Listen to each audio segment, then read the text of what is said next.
lagi kira-kira? Bismillahirrahmanirrahim. Wa ala alihi wa sahbihi wa man wala. Ikhwani fid din, azakumullah. Kita melanjutkan kembali pelajaran kita dari kitab Riyadhus Shalihin sampai kita di Kitabul Jihad, bab keutamaan berjihad. Dari Abu Hurairah radhiyallahu anhu, dia berkata, seorang dari sahabat Nabi melewati sebuah lembah yang ada mata airnya yang segar. Dia kagum dengan lembah itu indah.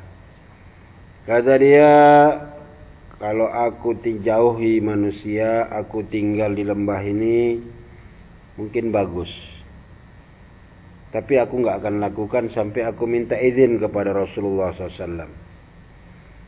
Maka dia menyebutkan itu kepada Rasulullah SAW. Kata Nabi, la taf'al, jangan. Mungkin enak tinggal di lembah sendiri, enak ibadah, enggak bising, enggak bisa khusyuk.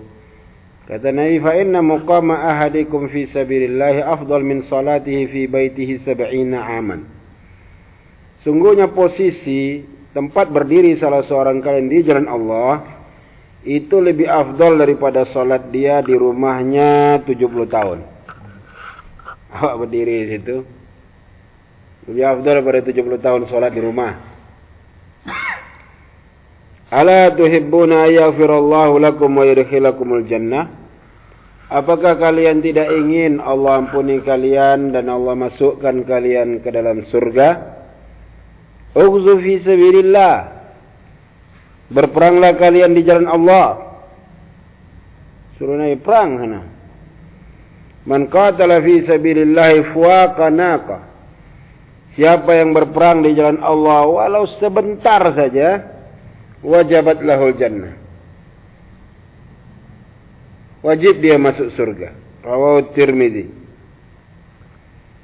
Fuwaqa naqa itu ma bainal halbatain, seukuran antara satu kali memerah susu dengan memerah berikutnya. Seret, sebentar aja. Berjihad fi sabilillah. Hadis ini hasan, riwayat Tirmidzi. Faedah hadis ini, ilmu itu dia harus dimiliki sebelum beramal. Oleh karena itu sahabat tadi bertanya kepada Rasulullah sebelum melakukan. Kadang-kadang kita pikir baik, rupanya enggak baik. Bagus kayak gini, lebih bagus aku kayak gini, rupanya enggak baik. Kedua, seorang mukmin itu hawa nafsunya mengikuti syariat. Enak aku ibadah ribut-ribut, aku di sini aja lah, kan gitu. Enak ibadah, dah kalian mau ngapain perang sanalah. Repot perang itu enggak. Nabi suruh, jangan perang kamu.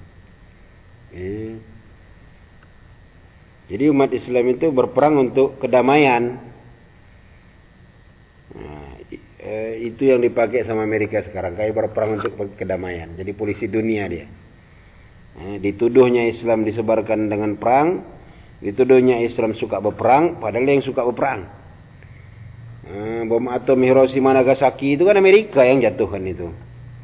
Mati orang Jepang dari buatnya. Tapi awak juga yang dituduhnya sebagai agama yang haus darah.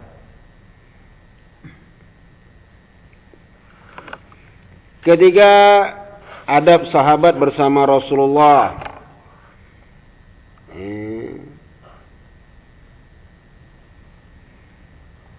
Bagaimana mereka itu menanyakan masalah mereka kepada Rasulullah, enggak mengambil keputusan sampai tanya sama Nabi. Keempat juga di sini menunjukkan semangatnya Rasulullah menggiring umatnya kepada atau mengarahkan umatnya kepada kebaikan. Ada juga pahala dia beribadah situ, tapi dibilang Nabi, kau berdiri sebentar aja masuk surga kau. Tempat kau berdiri di jalan Allah itu lebih baik pada kau 70 tahun di situ. Sampai umur 70 tahun. Dia balik aja mungkin umur 15 tahun. Allah kasih dia umur 65 tahun. Berapa tahun lagi jatah dia? Itu jatah dia itu dari umur 15 sampai 65 itu ibadah terus itu. Belum tentu, ada masa futurnya, ada masa suka hatinya. Mungkin dia mulai serius umur 40 ibadah. Mulai bagus salatnya umur 45. Ini enggak, dibilang Nabi, kau berdiri posisi kau di jalan Allah itu lebih baik daripada salat kamu 70 tahun.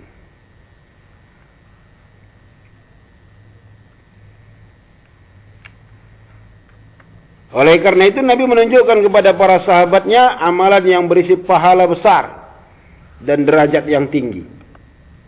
Ini kata Nabi. Kelima, berjihad di jalan Allah itu lebih afdal daripada salat sunat. Keenam, Allah jamin surga bagi orang yang berperang di jalannya, yang terbunuh di jalannya, yang tidak mengharap kecuali wajah Allah, dan berperang untuk meninggikan kalimat Allah. Dari Abu Hurairah radhiyallahu anhu, dia berkata, ada orang bertanya, wahai Rasulullah, apakah ada yang menyaingi pahala jihad fi sabilillah? Kata Nabi, la tastati'unahu, kalian enggak akan mampu. Mereka ulangi 3 kali atau 2 kali. Setiap mereka tanya, Nabi bilang, kalian enggak akan mampu. Kemudian Nabi katakan, mazalul mujahidi fi sabilillah, permisalan orang yang berjihad di jalan Allah, kamathalis sha'imil qa'imil qaniti bi ayatillahi la yafturu min siyamin wala salatin hatta yarji'al mujahidu fi sabilillah. Permisalan orang yang berjihad Allah seperti orang yang berpuasa, salat dia dengan khusyuk membaca ayat-ayat Allah, puasanya tidak buka, salatnya enggak berhenti sampai orang berjihad itu pulang balik. Muttafaqun alaih. Ini lafaz Imam Muslim. Dalam riwayat Imam Bukhari ada seorang berkata, wahai Rasulullah, tunjukkan kepadaku amalan yang bisa menyaingi atau menyamai pahala jihad. Kata Nabi, la ajiduhu, enggak dapat saya, enggak tahu saya. Kemudian kata Nabi, hal tastati, apakah kamu mampu?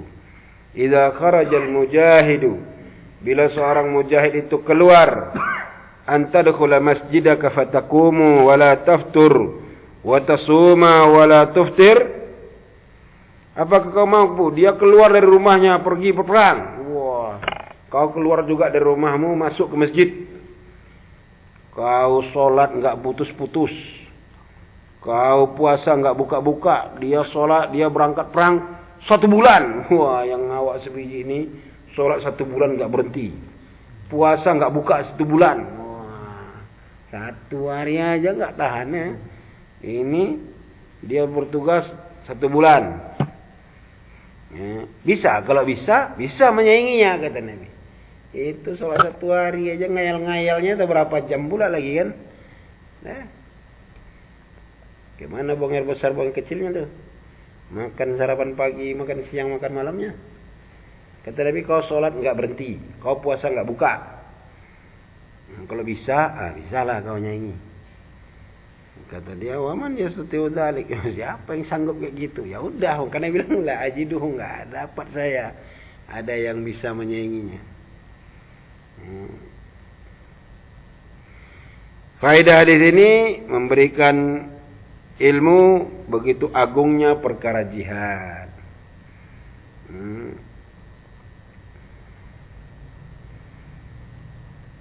Karena jihad itu menyaingi seluruh keutamaan amal.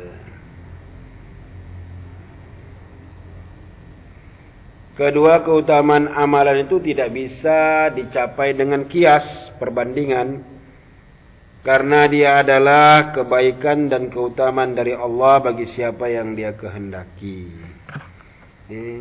Yang berjihad sedang minum-minum kopi di posnya, rondanya, berlima orang tu duduk-duduk, kawan sebiji puasa, kawan sebiji solat. Yang berjihad itu sedang buang air besar, kawan puasa, kawan solat. Jadi memang besar pahalanya.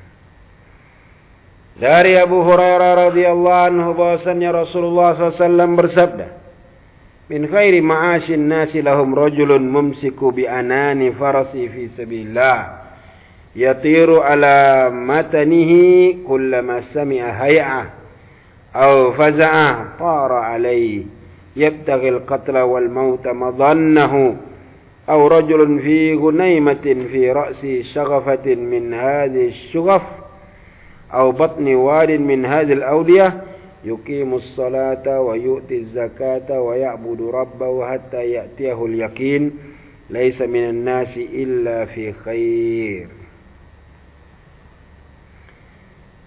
Termasuk baiknya kehidupan seseorang adalah adanya seseorang yang memegang kekang kuda perangnya di jalan Allah. Dia terbang di atas kudanya itu setiap kali mendengar ada panggilan jihad atau ada kejadian jihad, dia datang, dia mencari kematian dan terbunuh di tempatnya, yaitu di medan perang, cari tempat mati syahid.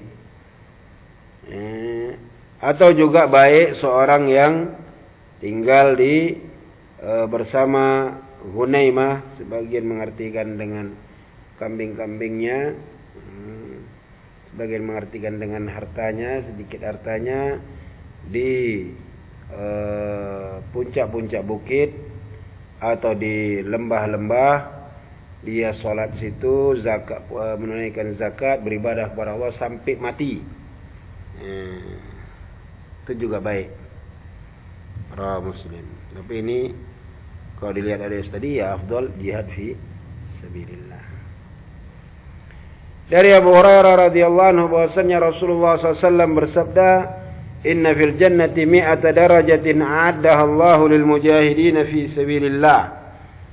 Sesungguhnya di surga itu ada 100 derajat yang Allah telah sediakan untuk orang yang berjihad di jalan Allah.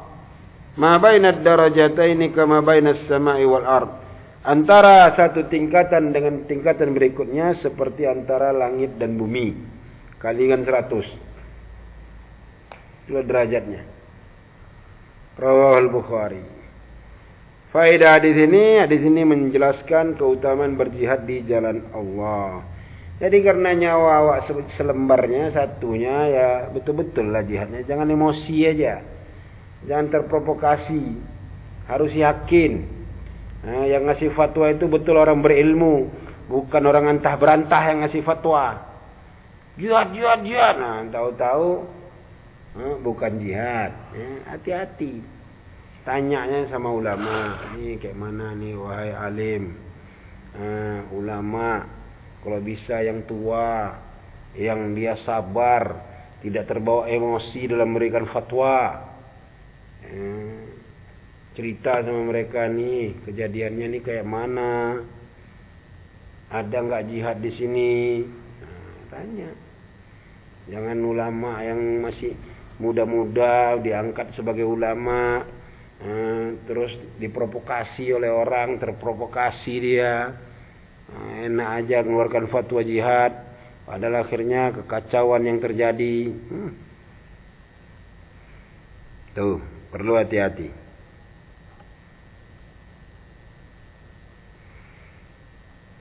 Kedua, di sini menjelaskan begitu besarnya surga dan apa yang ada dalamnya, berupa nikmat-nikmat yang telah Allah sediakan bagi orang yang berjihad.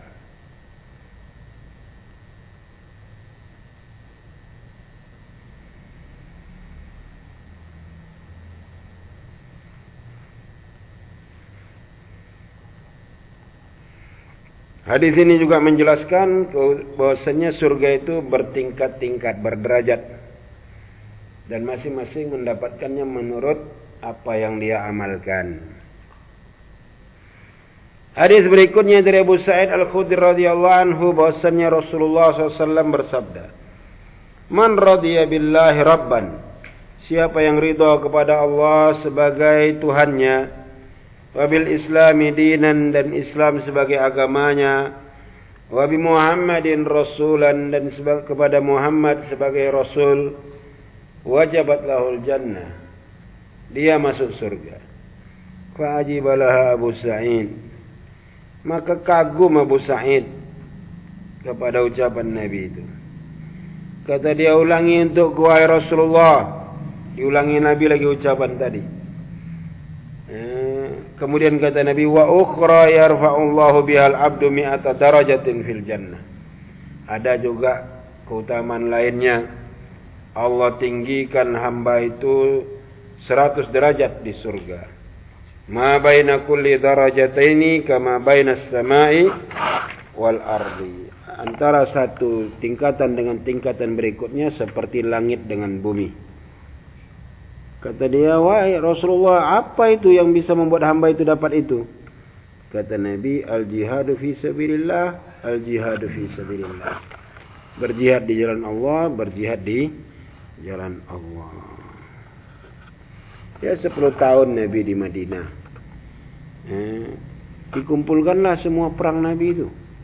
Yang diikuti Nabi, ada Badarnya, ada Uhudnya, ada Khandaqnya. Ada Fatu Makkah, ada Hunainnya. Ada perang-perang diikuti Nabi. Ada juga perang yang enggak diikuti Nabi. Sahabat aja yang dikirim. Dalam jarak 10 tahun itu. Kalau dikumpulkan semuanya tiap 2 bulan sekali atau sebulan sekali perang itu. Sebagian ahli sejarah menyatakan total selama dari Madinah itu 10 tahun itu 47 kali terjadi perang. Sekitar 6 itu yang diikuti oleh Nabi. Sisanya Nabi enggak ikut, sahabat dikirim. 40 aja lah, 40 bagi 10 tahun. Itu jihad belum tahun pertama itu. Mulai tahun keduanya itu. Taruh 9 tahun, dipres lagi 9 tahun. 9 tahun 30 kali perang aja lah. Bagilah. Hampir berapa bulan siap-siap cabut. Siap berapa cabut. Berangkat.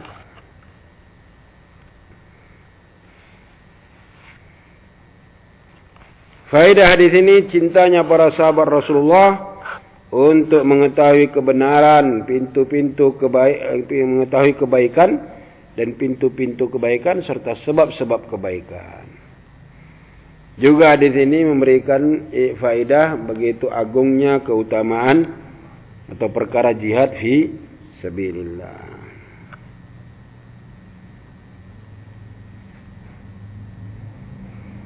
Dari Abu Bakar bin Abi Musa al-Ash'ari, kata dia, aku mendengar ayahku Abu Musa al-Ash'ari radhiyallahu anhu wa huwa bi hadratil adu. Saat itu di depan musuh, ku dengar bapakku cakap, Rasulullah SAW bersabda, inna abwabal jannati tahta zilalis suyuf. Kata Nabi, pintu-pintu surga itu di bawah kilatan pedang. Faqama rajulun rasul hay'ah. Bangkitlah seseorang yang kusut penampilannya. Qala ya Abu Musa, anta sami'ta Rasulullah sallallahu yaqulu hadza. Wahai Musa, memang betul kau dengar Nabi cakap itu, mengatakan demikian. Kata Musa, iya. Faraja ila ashabi, balik dia kepada rombongannya. Kata dia, Iqra alaikumussalam. Aqra alaikumussalam. Aku titip salam sama kalian. Thumma kasara jafna sayfi fa'alqah. Kemudian dipecahkannya sarung pedangnya. Artinya enggak akan disarungkan lagi pedang itu sampai dia mati. Kemungkinan dia tetap hidup menang atau mati dia. Kemudian dibuangnya sarung itu. Summa masya bisayfi ilal adu. Kemudian dia berjalan membawa pedangnya ke arah musuh. Fadaraba bihi hatta kutil. dia gunakan pedang itu sampai dia terbunuh. Rawahu Muslim. Seperti itu. Jadi memang kalau jihad itu penampilan nggak jamin ya. Tengoklah nanti. Penampilan itu nggak jamin. Tegap selama sebelum acara jihad dia, rajin olahraga, badan kekar, bentuk dia. Tapi kalau jihad datang jadi pengecut dia. Jadi pengecut dia. Yang berani itu yang kurus-kurus, badan dah melayang-layang, ditolak aja goyang. Yang banyak-banyak cerita itu diam aja nanti itu. Seperti itu. Preman dia. Waktu situasi aman preman dia. Begitu berkecamuk situasi, yang dipalaknya ini, yang dikompas ini yang pemberani. Kalau ada perang maju dia. Yang preman itu udah diam aja kan. Enggak ada gitu. Jadi memang jihad itu dia banyak keajaiban ya. Banyak keajaiban situ. Penampilan enggak jamin. Ketika masa aman dia banyak cerita, dia hebat cerita. Awak di depan dia menung, hebat kali lah abang dia. Wah, apa itu? Kusikat aja kami bantai itu kamu. Waktu kami ini zaman ini, wah mantap dia, preman dia. Sambu itu, habis kami sikat tuh premannya. Wah hebatnya kawan sebiji ini. Tapi begitu jihad hilang dia. Maka enggak jaminan. Allah alhamdulillah.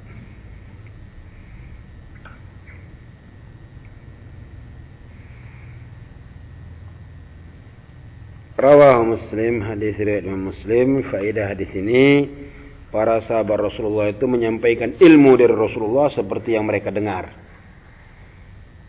Begini-begini kata Nabi, mereka sampaikan.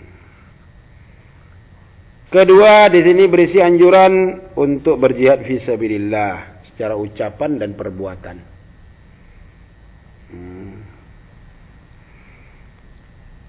Ketiga, kaum muslimin membenarkan para sahabat Rasulullah, percaya dari apa yang mereka nukil dari Rasulullah. Kau dengar dari Nabi? Iya. Begini. Itu pula enaknya mereka, dengar dari Nabi langsung. Kalau awak ada hadis begini-begini, terpaksa lah hadis riwayat siapa? Hadis riwayat Tirmizi. Sahih enggak? Entah ya. Tahu pula awak. Paksa buka lagi kitab-kitab, tanya lu sama para ulama, sahih enggak nih? Ini ngeri kali nih keutamaannya nih. Sahih enggak? Kan gitu. Seperti itu kita beragama sekarang. Kalau dulu para sahabat dapat dari Nabi, yakin langsung. Mereka menerimanya dari sahabat Nabi yang menyampaikan dari Rasulullah tanpa membantah. Dan ini menunjukkan diterimanya riwayat dari satu orang dalam masalah akidah dan hukum syariat. Karena Mu'tazilah bilang, enggak bisa. Akidah itu harus mutawatir. Kena lah ini kaidah ini di buku majelis putusan tarjih Muhammadiyah. Sempat tertulis itu, akidah itu diambil dari hadis yang mutawatir, enggak ahad. Padahal kaidah Ahlussunnah hadis ahad asal sahih bisa jadi akidah. Sudah akidah itu asal sahih. Jadi apa guna mutawatir? Mutawatir itu menambah ketentraman dan ketenangan. Itu dia. Keempat, siapa yang yakin masuk surga dengan sifat yang cepat untuk melaksanakannya, dia tidak akan ragu-ragu untuk mengamalkannya. Betul nih. Sama seperti hadis Nabi, siapa yang kakinya kena debu di jalan Allah, kaki itu nggak akan dijilat oleh api neraka. Jadi pas sedang perang itu,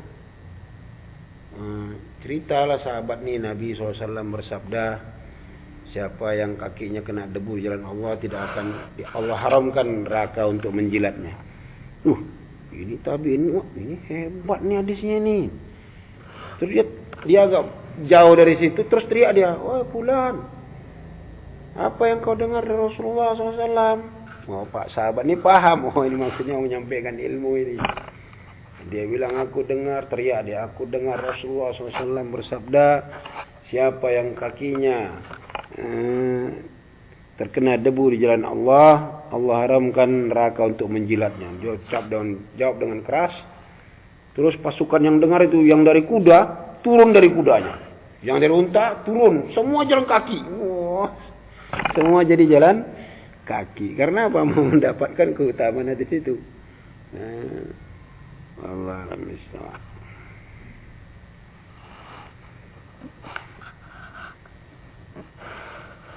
Kelima, bolehnya menampakkan keberanian. Bisa dengan memecahkan sarung pedang, yang itu mengisyaratkan dia akan berperang sampai mati.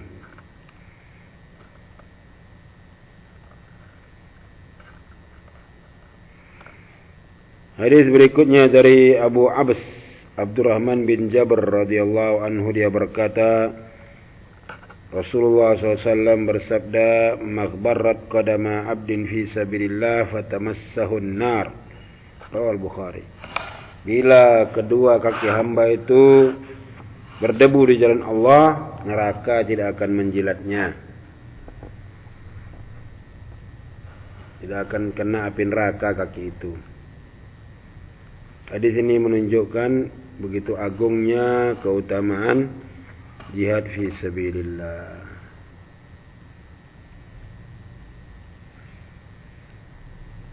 Jadi cuma kena debu aja udah kayak gitu. Kayak mana lagi yang berjuang dengan lebih daripada itu. Dari Abu Hurairah radhiyallahu anhu, dia berkata, Rasulullah SAW bersabda, "La yalijun nara rajulun baka min khasyatillah." Gak akan masuk neraka seseorang yang pernah menangis karena takut kepada Allah. Hatta ya'udal labanu ila dhir'i. Sampai bisa dia masuk neraka asal bisa susu itu dibalikkan ke puting susunya. Bisa susu yang dari keluarkan itu dibalikkan. Gak bisa. Susu sapi terus balikkan lagi. Gak bisa. Kalau bisa, itulah dia. Masuk neraka orang yang menangis di jalan Allah, menangis karena takut kepada Allah. Wala yajtami'u 'ala 'abdin ghubarun fi sabilillah wa dukhanu jahannam. Dan tidak akan berkumpul pada seorang hamba debu di jalan Allah dengan dukhan, asapnya jahannam. Rawahu Tirmidzi. Hadis berikutnya dari Ibnu Abbas radhiyallahu anhuma, dia berkata, aku mendengar Rasulullah SAW bersabda, "Ainani la tamassuhum an-nar." Ada dua mata yang tidak akan dijilat oleh api neraka. Ainun bakat min khasyatillah. Mata yang menangis karena takut kepada Allah. Wa ainun batat tahrusu fi sabilillah. Dan mata yang bergadang berjaga di jalan Allah. Rawahu Tirmidzi. Hadis riwayat Tirmidzi. Hadis ini berisi keutamaan berjaga di jalan Allah untuk menjaga keselamatan kaum muslimin dan menangkis musuh yang menyusup ke ingin menyerang kaum muslimin. Berjagalah, disuruh jaga di pos jaga. Besar keutamaannya.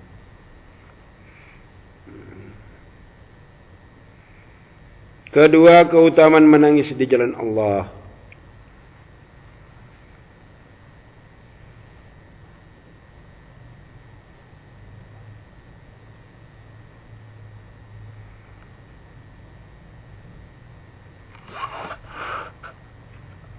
Ini dalam berjihad itu banyak tugas-tugas yang dibagi. Jadi tukang masak, digilir tukang masak, ya masak awak. Aku mau di depan aja, mau cepat mati syahid.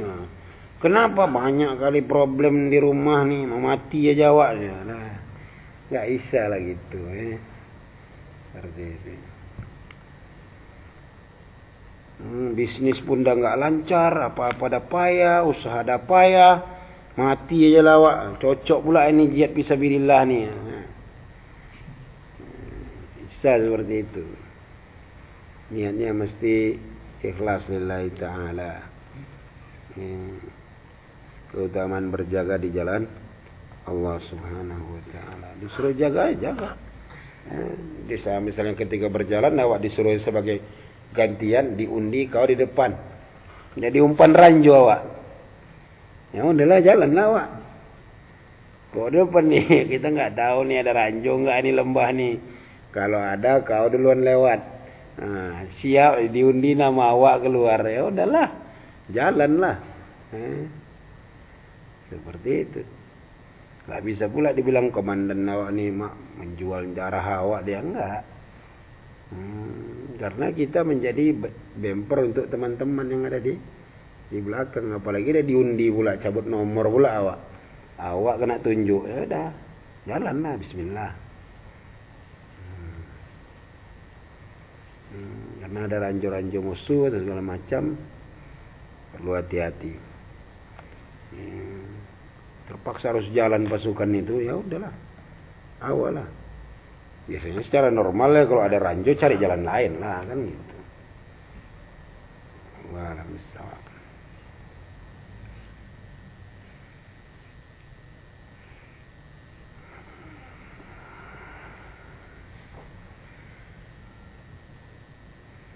Dari Zaid bin Khalid radhiyallahu anhu dia berkata bahwasanya Rasulullah SAW bersabda, "Man jahaza ghazian fi sabilillah faqad ghaza." Siapa yang mempersiapkan orang yang berperang jalan Allah, dia telah berperang. Wa man khalafa ghazian fi alihi bi khairin faqad ghaza. Siapa yang mengurus orang yang berperang di jalan Allah pada keluarganya dengan baik, dia juga dianggap berperang. Muttafaqun alaih. Termasuk dosa besar dalam hadis yang sangat besar adalah orang yang ditinggal itu berkhianat pada keluarga orang yang berjihad. Ditinggalnya istrinya, dizinainya istrinya. Itu dosanya besar sekali.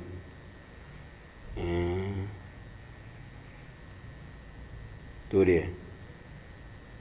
Makanya dapat jatah awak kau enggak usah berangkat. Kau di sini.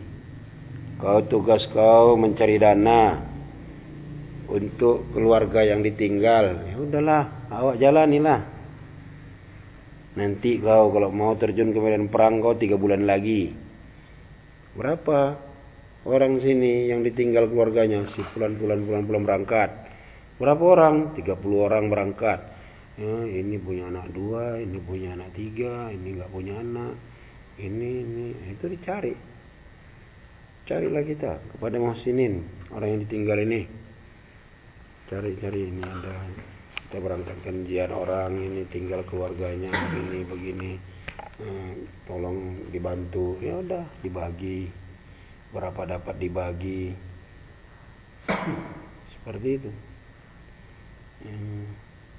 Nanti yang udah berjihad pulang gantian roker.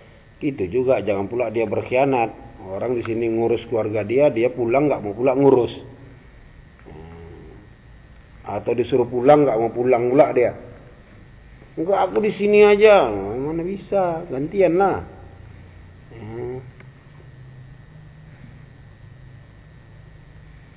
Ya ini babnya mempersiapkan barang bekal untuk berjihad ya bagi yang misalnya jihadnya fardu kifayah, ya sudah dia persiapkan sama dia dapat pahala.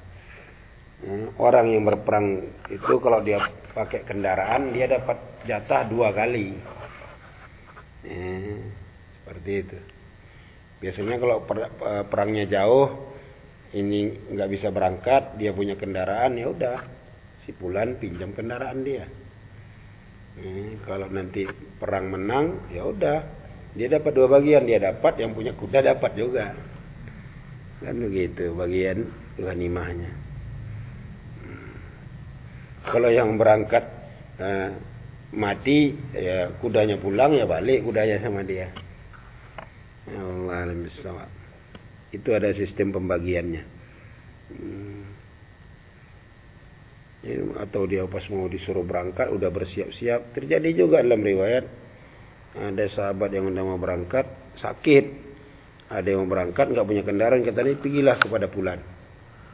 Dia mau berangkat tapi dia nggak jadi berangkat karena ada uzur. Datang itu, nanti dirisahkan sini. Dia pun pesan sama istrinya, hai fulana, beri kepada dia apa yang kau persiapkan untukku.